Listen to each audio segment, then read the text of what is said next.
আমার আমি আমি আসলে ভাষায় প্রকাশ করতে পারতেছি না। আমি আমি আমি আমি সবার কাছে কৃতজ্ঞ। আমরা 16 বছর ধরে কষ্ট করতেছি। 16 বছর ধরে আমরা এরকম একটা দিন দেখার জন্য আমরা অপেক্ষা করতেছিলাম। আজকে আমাদের জয় হয়েছে, আজকে সত্যের জয় হয়েছে। আমার বাবা যে নির্দোষ ছিল, আমার বাবা কোনো দোষ করে নাই। আজকে তার প্রমাণ হয়েছে আমার বাবা কোনো দোষ করে নাই। আমার বাবা কোনো দোষ করে নাই। আমার বাবা মিডিয়ার বিদ্রোহী না। আমার বাবা বিদ্রোহী না। আমার বাবা বিদ্রোহী না। বারবার বলেছে আমরা মিডিয়ার বিদ্রোহী। আমার বাবা কোনো অন্যায় করে নাই।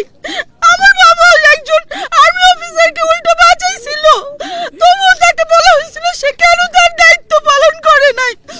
আমার বাবা কোনো দোষ করে নাই।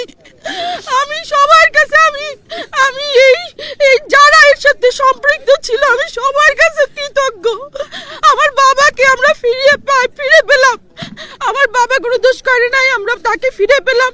আমি কৃতজ্ঞ। আমি এই রায়ের জন্য অপেক্ষা করতেছিলাম যে এরকম একটা রায় হবে, এরপরে বিদ্রোহীর তকমা আমাদের উঠে যাবে। এরকম একটা ইয়া চাই যে আমাদের বিদ্রোহীর তকমা উঠে যাবে এবং যারা এর সাথে জড়িত ছিল অবশ্যই তাদের বিচার চাই। সেই খুনিদের বিচার চাই, যাদের জন্য আমাদের জীবনের 16টা বছর শেষ হয়ে গেল। তাদের বিচার চাই। খুনি যারা ছিল তাদের বিচার চাই। আমরা চাই যারা জড়িত ছিল সে যেই হোক না কেন তার বিচার হোক, তার বিচার হোক। আমি রাষ্ট্রের কাছে এটা আবেদন, তার বিচার হোক। তার জন্য আমার জীবনের 16টা বছর শেষ। আমাদের জীবনের 16টা বছর শেষ। আমাদের জীবনের 16টা বছর শেষ করে দিছে। আচ্ছা, সত্যিকার অর্থে কি আমাদের যে 16টি বছর শুধুমাত্র আমরা সন্তানরা আজকে বাবাহারা হয়ে গেছে, পিতৃহারা হয়ে গেছে। পিতা ছিল হচ্ছে কারাগারের ভিতরে, এটা বলতে হয় ইতিমের মতোই তারা মানুষ হয়েছে।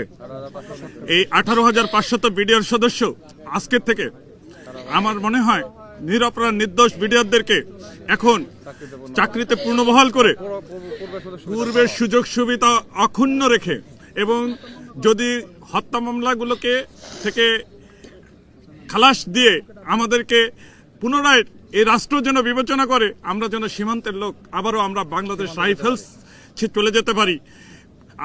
এই প্রিয় সাংবাদিক বিন্দুদের মাধ্যমে আমি সারা বাংলা আপামর জনগণকে এই মেসেজ দিতে চাচ্ছি যেন আমরা পুনরায় আমার যে সীমান্ত আছে সেই সীমান্তে গিয়ে যেন আবারও যেন সেই রক্তচক্ষুকে উপেক্ষা করে আবারও যেন আমরা এই দেশকে সার্বভৌমত্বকে টিকে রাখতে পারি। সেই ব্যবস্থা এই রাষ্ট্র যেন আমাদের করে।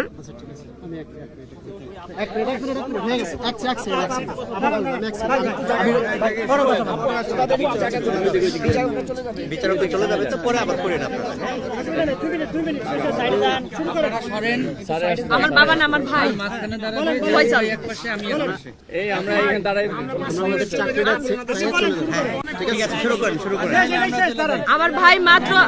আমার ভাই মাত্র 19 দিন চাকরি করছে। তো 19 দিন চাকরি করে আমার ভাইয়ের জীবন থেকে 16টা বছর নষ্ট হয়ে গেছে।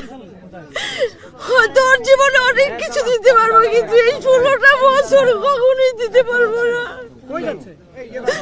আমার ভাই অপরাধ করেনি। আমরা বারবার বলেছি আমার ভাই এই বিদ্রোহের সাথে আমার ভাই জড়িত ছিল না। আমরা বারবার বলেছি কিন্তু আমাদের কোনো কথা শোনা হয়নি। আমরা বারবার বলেছি যে আমার ভাই এই কাজে ছিল না, আমার ভাই অসুস্থ ছিল। আমরা বারবার বলেছি কিন্তু আমাদের কথা কেউ শুনে নাই। আমার ভাই মাত্র 19 দিন চাকরি করে একটা মানুষ কিভাবে অপরাধী হয় আমার জানা নাই। সেই 19 দিনের চাকরির জন্য আজ 16 বছর জেল খাটছে। এই 16 বছর হয়তো আমি জীবনে অনেক কিছু দিতে পারবো কিন্তু আমার ভাইকে এই 16টা বছর আমি দিতে পারবো না। তবে আমরা যে অপরাধী নয় এটা এখন সারা বিশ্বের মানুষ জানুক যে আমরা হত্যাকাণ্ডের সাথে জড়িত ছিলাম না। যারা এই হত্যাকাণ্ডের সাথে জড়িত আর যারা মূল হুতা, আমাদের যেই প্রধান উপদেষ্টা আছে সারা বাংলাদেশের জনগণের কাছে বলি যে যারা এই মুখোশের আড়ালে আছে তাদের প্রত্যেকের আইনের আওতায় এনে শাস্তি দেওয়া হোক, কঠিনতম কঠিন শাস্তি দেওয়া হোক। যারা এই আমাদের আমাদের জীবন থেকে 16টা বছর কেড়ে নিয়েছে। জি জি জি, আজকে আসলে সত্যের জয় হয়েছে। আপনারা সকলেই জানেন যে এটা যারা খালাসপ্রাপ্ত এবং যারা বিস্ফোরক নামে একটা ভুয়া মামলা আটক ছিল, তারা গত 16 বছর আগেই তারা বিভিন্নভাবে হাইকোর্ট থেকে এবং যারা তদন্তকারী কর্মকর্তা ওনাদের কাছ থেকে রায় পাইছিল, কিন্তু যে কোনো কারণে ফ্যাসিস্ট হাসিনা সরকার তাদেরকে আটকে রাখছিল পরিকল্পনা মাফিক। আজকে যে সত্যের জয়টা সেটা হয়েছে, এবং আপনারা মিডিয়া, জাতির বিবেক, আপনাদের অবদানটাই সবচেয়ে বেশি। আমরা নতুন করে দেশ স্বাধীন হওয়ার পরে গত 5 আগস্ট থেকে আজকে পর্যন্ত 7 মাস ধরে এটা নিয়ে আন্দোলন বা যেটা ন্যায় দাবি করে আসছি, যার সাক্ষী হচ্ছে আপনারা এবং আপনাদের সহযোগিতায় এবং সকলের সহযোগিতায় আজকে ন্যায় প্রতিষ্ঠিত হয়েছে।